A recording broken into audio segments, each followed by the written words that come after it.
Hello everyone, this is Muslam from travel Priyo. আমি আছি চীনের শিনজেন প্রভিন্সের শিখাজা সিটিতে। দেখুন চাইনিজ বাচ্চাদেরকে কিভাবে রান্না শেখানো হচ্ছে। ছেলে মেয়ে উভয়ই সমানভাবে পার্টিসিপেট করেছে। চাইনিজ বাচ্চাদেরকে ছোট বয়স থেকেই সব কিছু প্র্যাকটিক্যালি শেখানো হয়, যাতে করে ওদের মেন্টাল গ্রোথ খুব ভালোভাবে হয়।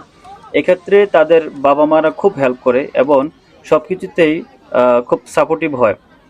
কখনো বলে না যে তুমি ছোট, তুমি পারবে না। প্যারেন্টসরা অলওয়েজ এনকারেজ করে সব কিছুতে। আমাদের দেশে কিন্তু বাচ্চাদেরকে এরকম হাঁড়ি পাতিল কিনে দেয় খেলার জন্য, বাট প্র্যাকটিক্যালি এইভাবে রান্না শেখায় না। বাচ্চারা ফেকভাবে রান্না করে। আমাদের দেশের প্যারেন্টসরা বাচ্চাদেরকে ডিমোটিভেট করে এসব করতে এবং অলওয়েজই বলে তুমি ছোট, তুমি পারবে না, যেটা কিন্তু বাচ্চাদের মেন্টাল ডেভেলপমেন্ট ক্ষেত্রে ক্ষতিকর।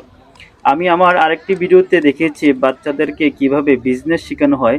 ভিডিও লিঙ্কটি কমেন্ট বক্সে দেওয়া আছে, আপনারা দেখে নিতে পারেন। Thank you so much for